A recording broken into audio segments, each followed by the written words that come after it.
喺東京市內玩得悶悶地，咪去遠啲睇下咯。熱海係近年東京近郊一日遊嘅熱門選擇啊！除咗有美食、風景、溫泉之外，夏天去啊，仲有花火睇啊，即係我哋所講嘅煙花啦。從來就未試過去日本人嘅花火大會，今次就經歷到啦，幾得意㗎！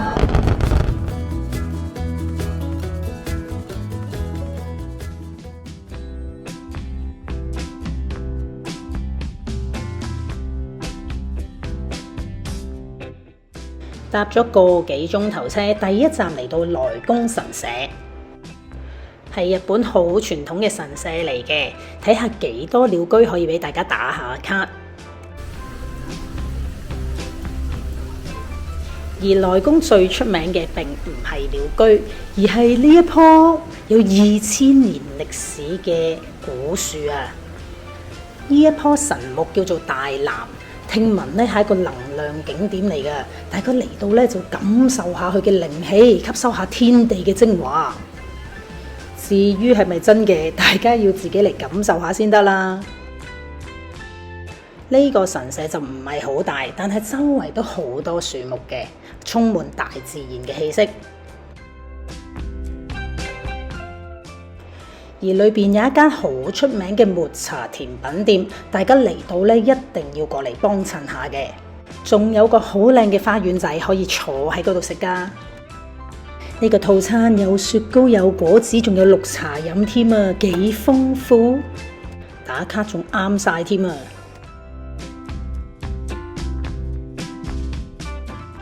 沿住條林蔭小徑慢慢去行下先。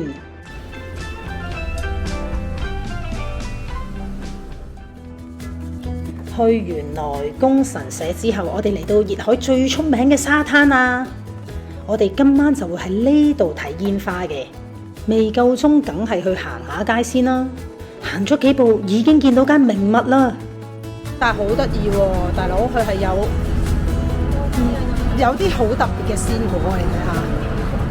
係鮮果三文治啊！我忍唔住即刻就買咗無花果三文治啦。你睇下幾大粒！跟住慢慢行就會去到舊銀座商店街㗎喇。不過離不開都是吃，連個午餐肉飯團都特別吸引嘅。唉，咁多嘢點食得落啊？因為我仲要留肚食呢一間名物啊！睇下幾多人排隊，梗係知佢好嘢嚟啦。佢最有名嘅咧就係呢個栗子法式蛋糕啊！啲栗子泥啊只有1mm 咁幼㗎咋，又香又滑，好好味啊！鋪頭仲有啲布甸嗰啲賣，咁啊現場梗係食咗栗子棘先啦。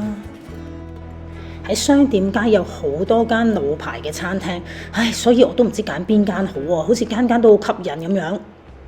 左諗右諗，我最尾都係決定咗去呢間非常之人氣高企嘅海鮮檔啊！一見到條龍，唉，我都唔知食唔食得切添啊，因為趕住去睇煙花嘛。但係個 menu 咁吸引，冇理由唔排嘅。足足都排咗1個鐘頭先有位啊！哇，咁多款當飯，我都唔知揀邊樣好啦。好啦，就嗌去個雜錦海鮮檔先啦。哇，好似座山咁樣嘅魚生，真係唔係成日見啊！呢個呢係熱海嘅打卡名物，咁係真係好多魚生嘅。但係我而家唔知應該點樣食起，係咪食咗啲魚生先呢？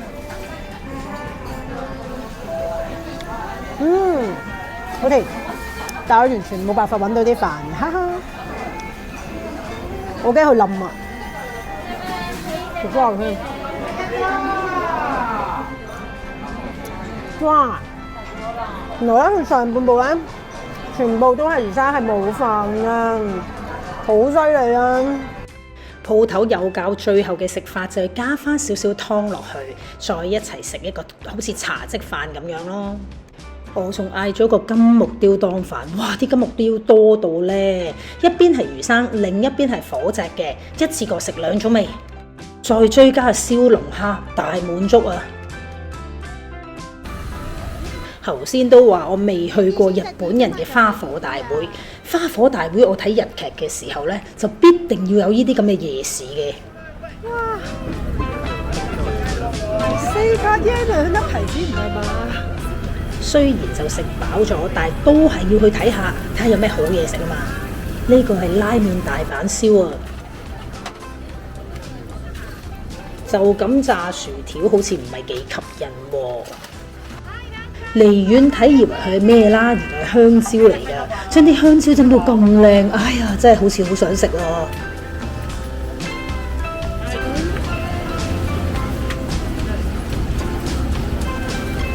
哇！我寧願食炸雞㗎。呢個係咩嚟㗎？蒸包啊？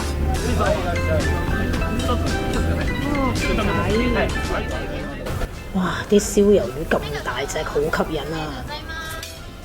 哇！個燒牛肉好香啊！哇！仲有牛脷添啊！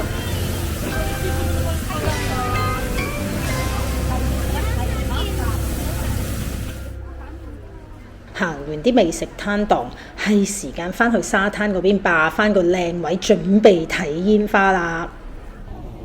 哇！好黑啊！而家就大哥坐晒喺個沙灘嗰度，喺度等個花火啦。咁買咗啲小食就梗係而家食啦。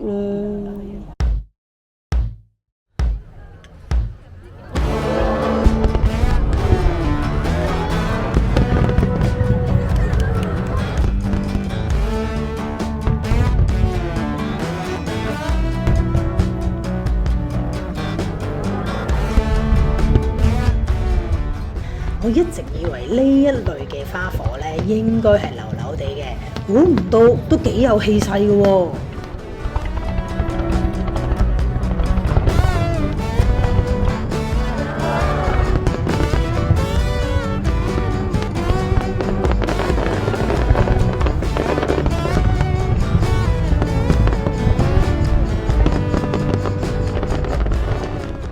如果唔中意喺沙灘度睇花火，其實都可以租船坐出去睇㗎。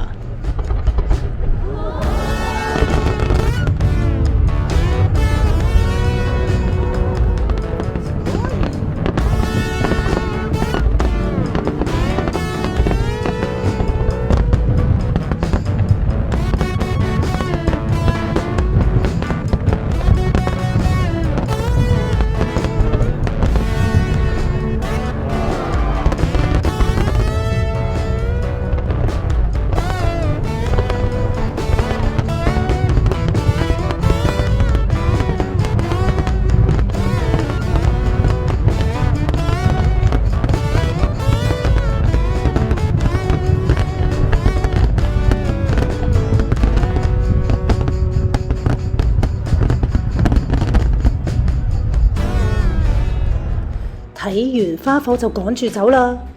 一上車我就要食翻頭先買嗰個無花果三文治啊！唔係講笑，真係好好味啊！好好味！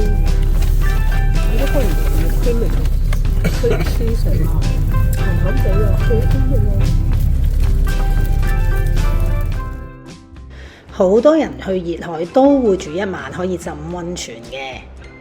但係我啱啱先去完草津，都係唔好浸啦，即日來回睇下花火就好啦。